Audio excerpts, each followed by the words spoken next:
Dave, quite an unorthodox position for a former diplomat. How did you reach this conclusion?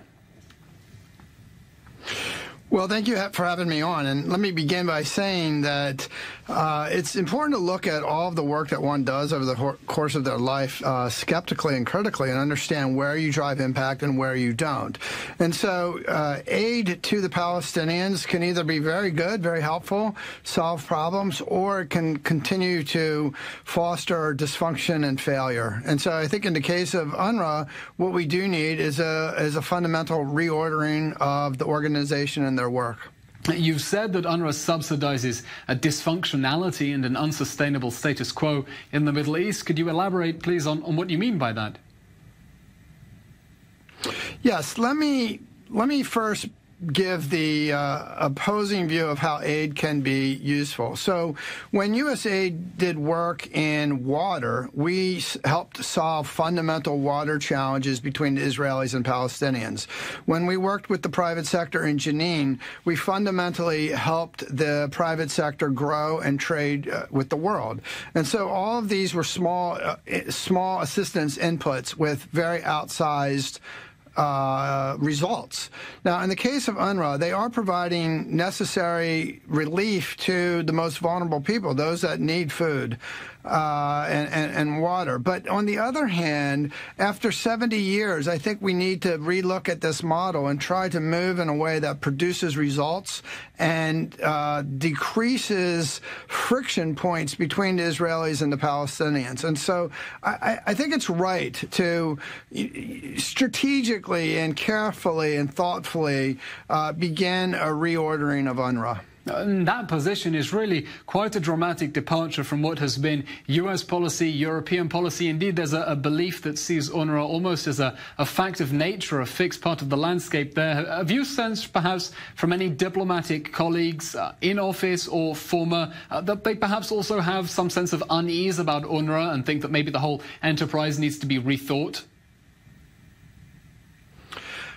I do think that there's a philosophical debate, and that's not particularly the perspective that I come from.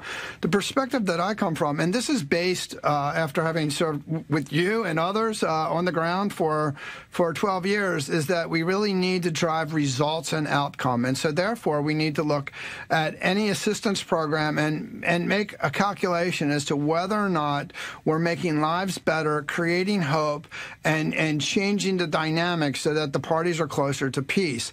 In the case of UNRWA, we're just essentially subsidizing a welfare system. And let me add one other point. There's no Palestinian that I've ever met who wants a food basket. I mean, the Palestinians have aspirations. They have hopes. They have dignity. They would like to see, they have political aspirations, of course, but they also have other aspirations. I mean, they would like to engage in the world. They would like to trade with the world. And no one really wants just another generation, 2 or 3 of food baskets. Now, you say that no one wants food baskets, but all the same, it has been a very stable essential of Palestinian identity, this belief that they all have a right, the refugees and their descendants, to return to Israel, to their original homes. Presumably, the Palestinians would resist any changes to UNRWA quite vigorously. So you raised some very valid and interesting points. The fact of the matter is Gaza is highly unstable. And I've argued for a while now that there needs to be a completely different approach as it relates to Gaza. So not running a welfare state and not creating economic pressure to yield political change. We tried this in 2005 during Gaza disengagement, and it was a miserable failure. I would almost argue the opposite, and I think Jenin and Jalomeh prove my point, which is vigorous economic engagement, particularly with the private sector, particularly with the professional class, those that seek to trade and engage with the world, will yield much more positive outcomes. And you see that very, very clearly in Jenin. And so, in 2005, Jenin was more dangerous than Gaza City.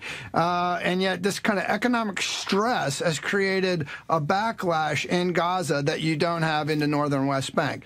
Now, it is true, and I would not make any rash movements on UNRWA today in Gaza, as both the Israelis and Hamas are on the verge of their fourth war. But I would begin a 10-year, and what I've called for is a 10-year exit strategy of UNRWA, and it includes reordering what happens in Jordan, where instead of kind of UNRWA operations in Jordan, you begin to provide bilateral assistance and grow that economy.